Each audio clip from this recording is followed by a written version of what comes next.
পঞ্চায়ত নিৰ্বাচনটো আমাৰ হ'ব লাগিছিল ডিচেম্বৰ 23 তাৰিখৰ 2023 পিছত। এইটো এটা সাংবিধানিক ব্যৱস্থা। যেনেকৈ MP ইলেকশ্যন হয় 5 বছৰত, যেনেকৈ MLA ইলেকশ্যন হয় 5 বছৰত, বাধ্যতামূলকভাৱে সাংবিধানিক ব্যৱস্থাৰ যোগেদি পঞ্চায়ত নিৰ্বাচনটো 2023 ডিচেম্বৰত ম্যাদ উকলি গৈছে। অসম চৰকাৰৰ হিমন্ত বিশ্ব শৰ্মাৰ নেতৃত্বাধীন চৰকাৰখনৰ বিফলতা হ'ল যে সময়মতে পঞ্চায়ত নিৰ্বাচনটো তেওঁলোকে কৰিব নোৱাৰিলে। এইটো চৰকাৰৰ ডাঙৰ বিফলতা। একে বুকু পিন্দাই থকা হিমন্ত বিশ্ব শৰ্মা ডাঙৰীয়াৰ বিফলতাৰ অন্যতম এটা আপোনাৰ জ্বলন্ত উদাহৰণ হ'ল যে সময়মতে তেওঁলোকে পঞ্চায়ত নিৰ্বাচন কৰিব নোৱাৰা। তাতোকৈ আৰু বিফলতা একো হ'ব নোৱাৰে। যিখনে পঞ্চায়ত নিৰ্বাচনৰ লগত তৃণমূল পৰ্যায়ৰ গাঁৱৰ আপোনাৰ উন্নয়ন জড়িত হৈ আছে, তেওঁলোকে সময়মতে কৰিব নোৱাৰিলে। সময়মতেতো কৰিব নোৱাৰিলে যেতিয়া ম্যাদ উকলি গ'ল, তাৰপিছত 2 নম্বৰ পদ্ধতিৰে এতিয়া বেকডেটত আপোনাৰ গাঁও সভা দেখাই বিভিন্ন 15 ফাইনেন্সৰ কাম কৰি আছে। সেইটো ঘোৰ অন্যায়, ইলিগেল হৈছে। ইলিগেলি এতিয়া পঞ্চায়তৰ কাম কৰি আছে, য'ত জনপ্ৰতিনিধিসকল থাকিব নোৱাৰিলে কৰিব নোৱাৰে। যেনেকৈ আমাৰ নিৰ্বাচিত চৰকাৰ নাথাকিলে আমি কিছু কাম কৰিব নোৱাৰোঁ, তেনেকৈ এখন নিৰ্বাচিত চৰকাৰ পঞ্চায়ত নিৰ্বাচনত যোগেদি তৃণমূল পৰ্যায়ৰ এখন চৰকাৰ, সাংবিধানিক ব্যৱস্থা, সংবিধানত সংশোধনীৰ যোগেদি ইয়াৰ ব্যৱস্থা কৰা হৈছে। সেইটো নকৰি পেলাই তাৰপিছত ডিলিমিটেশ্যন আদি বিভিন্ন কথা উলিয়াই এতিয়া পিছুৱাই এতিয়া বিভিন্ন অজুহাতত তেওঁলোকে নিৰ্বাচনটো কৰিব বিচৰা নাই। তাৰ উপৰি মোৰখিনি কৈ লওঁ, তাৰপিছতো মুখ্যমন্ত্ৰী ডাঙৰীয়াই নিৰ্বাচনটো যে তেওঁলোকে খেলিব খোজা নাই, তাৰ এটা উদাহৰণ হ'ল যে যেতিয়া চৰকাৰ থাকে ইণ্টেলিজেন্সৰ যোগেদি বহু কথা গম পাই যায়। মুখ্যমন্ত্ৰী ডাঙৰীয়াই গম পালে যে তেওঁৰ কাম কাজত ৰাইজ অসন্তুষ্ট। উজনি কওক, নামনি কওক, পাহাৰ কওক,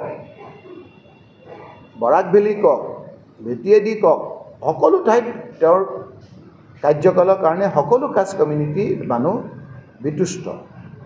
বিশেষকৈ যোৱা লোকসভা সমষ্টিত তেওঁ দেখিলে যে আহোম সম্প্ৰদায়খিনি তেওঁৰ লগত লাগত নাই, মৰাণ মটক তেওঁলোকৰ লগত নাই, চুতীয়া সম্প্ৰদায়খিনি তেওঁলোকৰ লগত নাই, কোচ ৰাজবংশী লোকসকল তেওঁলোকৰ লগত নাই, ভাষী সংখ্যালঘু লোকসকল তেওঁলোকৰ লগত নাই।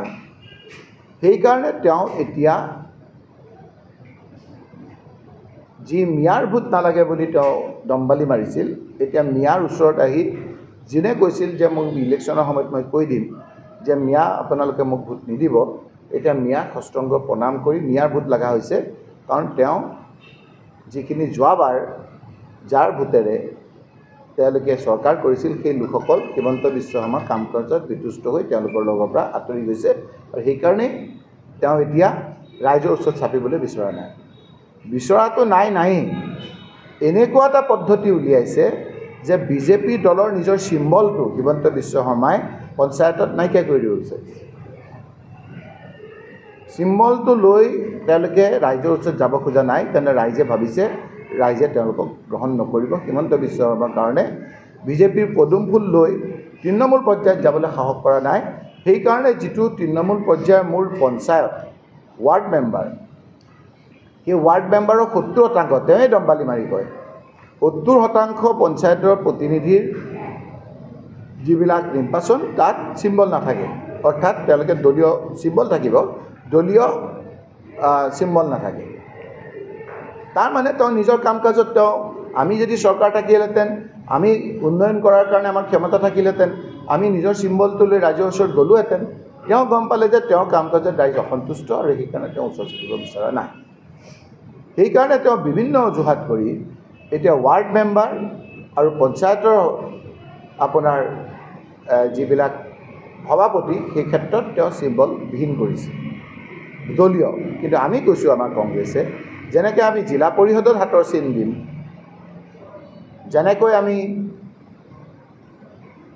আঞ্চলিক পঞ্চায়তত হাতৰ চিন দিম, ঠিক তেনেকৈ একেখন পোষ্টাৰতে আমাৰ যিখিনি 10টা ৱাৰ্ডৰ প্ৰতিনিধি একেখন পোষ্টাৰতে থাকিব। আৰু আমি ক'ম যে এইখিনি আমাৰ কংগ্ৰেছৰ প্ৰতিনিধি বা আমাৰ যদি লোকেলি এলায়েন্স হয় কোনোবা বিৰোধী পক্ষৰ লগত, সেইসকলৰ এলায়েন্সৰ প্ৰাৰ্থী বুলি আমি সকলোকে দিম।